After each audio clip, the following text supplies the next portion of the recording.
Welcome to the SaaS Factor. Today we have the Dutch Rojas with us.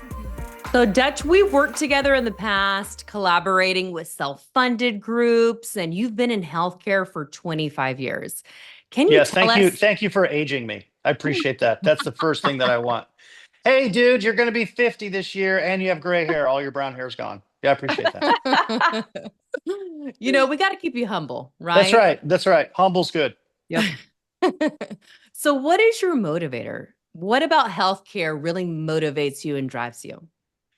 Look, when you guys really think about what motivates and drives you, it's probably very much the same. Like you're like, hey, I think there's a real industry that needs some professionalism, needs some organization. There's not a lot of that, right? There's not a lot of sophistication in certain parts of healthcare. Certainly not the benefits, property, casualty, insurance side. And I think you want to generally help people. I mean, the story that I tell people about how I got started is I went to an undergrad at a Protestant college called ORU, and I had to go on a mission trip. And my mission trip happened to be a medical mission trip. And I spent 6 weeks in Guyana. And, I'd done work in Central America before. I'd been to Africa and Asia. My father was in oil and gas. And I think it is a pretty startling thing when you're 18 years old and you see, like, I'm from the Netherlands, right? So a modern Western country. I go to school in Tulsa to go to uni. And then all of a sudden you come into contact with people that have nothing. And what we got to do, there's a group of students. We got to help the orphanages that were tied to it, but they were building portable surgery centers, so ambulatory surgery centers in Guyana. And it was all funded by a very nice, large nonprofit here in the US. And they send containers via large airplanes to very rural parts of the world. I mean, today they service some 300 places. Wow. And so what you have is a whole bunch of doctors who have no religious affiliations whatsoever, but it's like, hey, do you want to come here? You can come down here for a week, 2 weeks, 3 weeks, 4 weeks. Your spouse and your children can also volunteer. And so I think there were like over 1,000 people. My job as an 18-year-old kid studying accounting was to help people queue up. And so imagine literally, I'm not making this up. It was 2 days by boat down the Amazon, 1 day climbing some mountain that half the team couldn't climb. The only reason I could is because I was already in the Marine Corps and I was like, okay, this is not that hard. And I couldn't do it now though, because I know you made an age comment earlier. I don't think I could do it now. But the point is, like, in less than a week, they saw over 1,000 patients. I didn't know what a cleft lip was. Like I'd never seen that before. Right. And now you're witnessing people fixing little babies' lips. And the four of us, like, I just think, like, I don't think I'm bad, but I just think, like, well, I grew up in a modern world where we just don't have these ailments or challenges. Yeah. And I think it was really instrumental for me to see that at that age. I went back 2 years later, different country, did the same thing. And I thought, well, okay, I'm studying accounting, but what I really want to do is figure out how to be in healthcare, right? And so I think that and a couple of other things really kind of led me down the path of, can you help people that can't help themselves, right? Because that makes you feel good. Right. And then the three of you strike me as very contrarian individuals. Like, you don't want to go according to the norm. Like, you wouldn't be working at Medify if you did that, right? You're like, I want to break something. I want to make it better. I want to help people. And so you go to work at a startup, right? And you build innovation. And so I think probably those two things, right? Like, real world, watching moms hold their babies and realizing, like, they can't do anything, right? Like that's a pretty humbling thing to watch and see, because it's very human. And then also, like, okay, now how do we change everything? How do we make it better? And I think when you begin to have those experiences, I certainly did as a young adult, your world changes. And so that's when I really started thinking, like, okay, like, how do I don't know how to do it. Like, I went to work at KPMG, which is the furthest thing from a healthcare company in New York City. But, like, how do you take those events And then how do you get kind of where you want to go? And I think certainly the universe sends you where it wants to send you. Wow.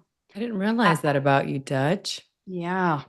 It's very powerful stuff. That's Very It's a great powerful. experience. You've got a lot of experience on a lot of different things. So Great cause. Yeah. yeah. So Dutch, we have heard you talk about first principles.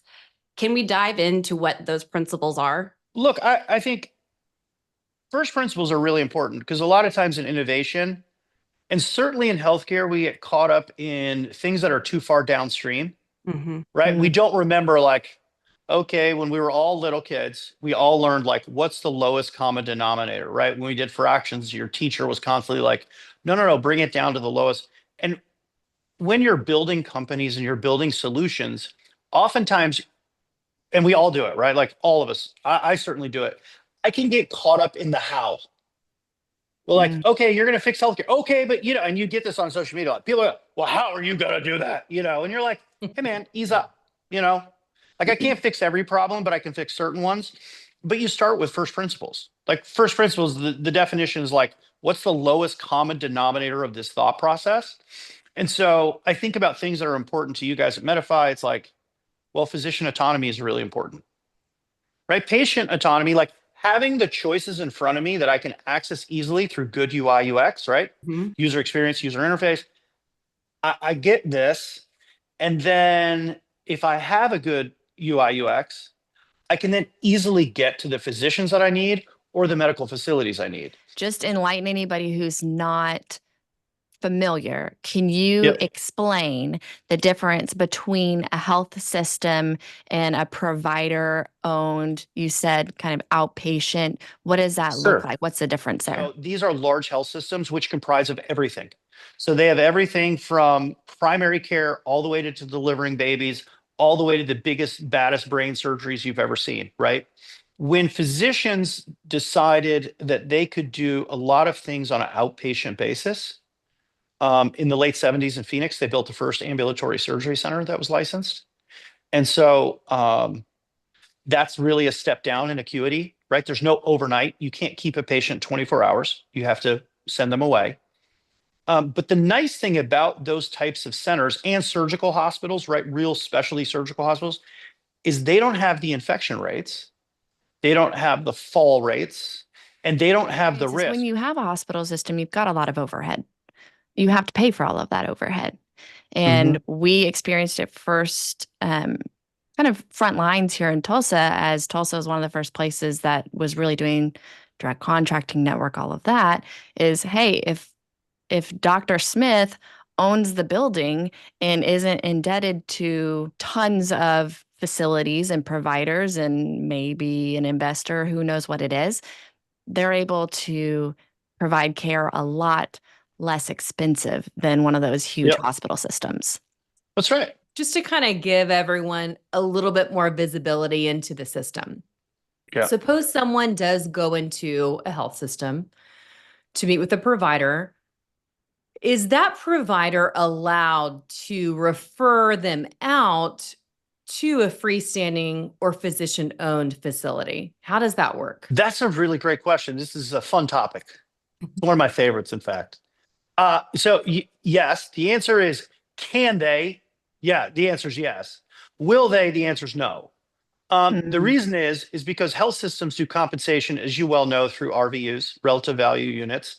And so every physician and every provider, as you call them, whether it's a PA or a nurse practitioner, is compensated through relative value units. And what happens is when, let's say I'm a primary care doc, I see one of the three of you, but you need an ortho visit.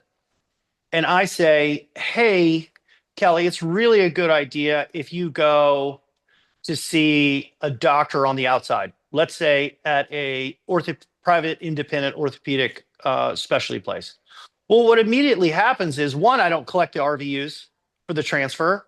And number two, a guy that looks like me in a suit will come by and visit the office and say, now, do you want to be a team player? Do you want to be an employee at this hospital? Let's all do the right things for the system. Well, let's go ahead and move over to some fun questions. We keep it informative over here at the SaaS Factor, but we also like to keep it fun. I love the name. I just love it. The SaaS factor. So SaaS great. factor. Dutch, what is your biggest guilty pleasure? Ooh, can't wait to hear this. Biggest guilty pleasure? Probably cigar. Oh, I mean, I mean, think like, we knew look, the answer to that, but yeah.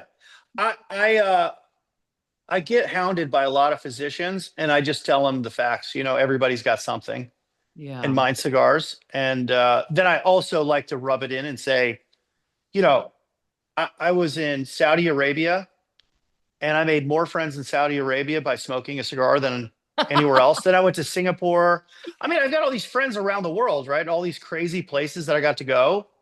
And the way that I met people was all cigars. Like in New York City, when I first moved there, I didn't know anybody. I sat quietly in a cigar shop, and after about 3 or 4 months, Chuck probably will say that it gets longer and longer as I get older. So maybe it was like 2 weeks that no one said anything to me, but I think it's now been 3 months. Yeah. Those are some of my best friends in the world. And that's how I got our business started in New York City. yeah. Was like, I didn't say anything, they didn't say anything, but after I showed up for a while, they were like, one old guy, he was the greatest. He's like, says, "What are you doing in the corner? Come sit with us." You Aw. know? And I was like, "Oh, well, that's very nice." I was like 22 Yeah. years old. Like I was scared to death. I was like, "Oh my God, these people, And they So, took you yeah. in over a cigar. I love that. Over a cigar. love Yeah. So that. that's probably my guilty pleasure.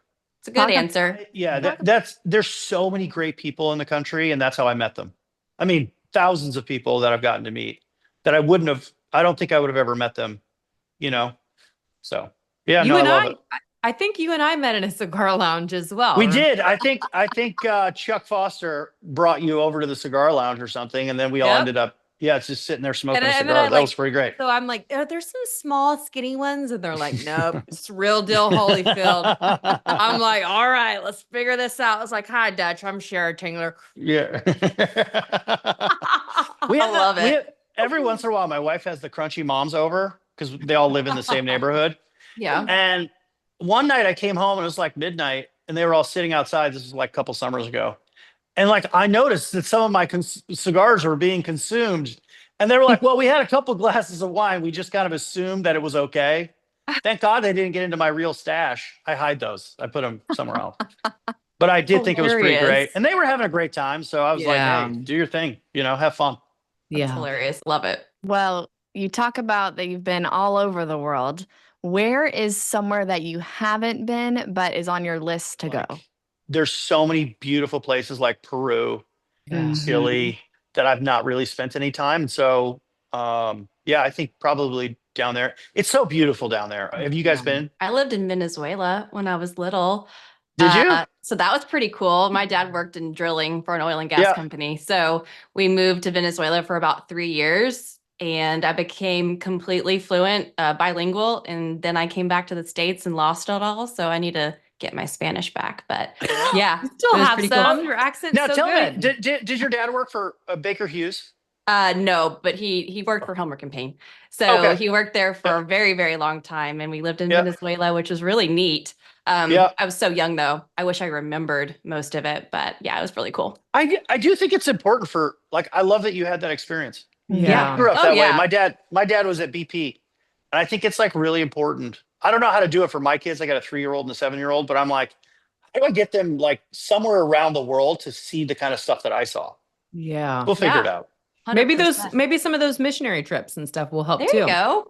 I really want to take, so I have my 7-year-old daughter, Sienna. I want to take her when she's probably 13, 14. I don't want to go too young, Yeah. but I Yeah. think that'd be really good for her. Yeah. I think Yeah. it's good for all families. Look, Oh, I yeah. think we have so much to be thankful for. And I certainly am guilty of it. I forget all the time, And so I'm like, okay, what are the things that you can be introspective about that really help you reset and say, okay, look at all this stuff, like, what am I really doing with my life? And I think that's one of those moments. I hope I give that to her. I want her to Yeah. have that. Wonderful. Awesome. Yeah. Well, Dutch, we appreciate your time. We know that we have a lot to unpack, and so we look forward and meeting again soon and diving into some more topics. But thank you for joining us on the SaaS Factor. I love it. Thank you for Dutch. having me. Thank you. All right. Well, thanks for tuning in, everyone. We'll be dropping new segments soon, and have a good day. We'll see you soon.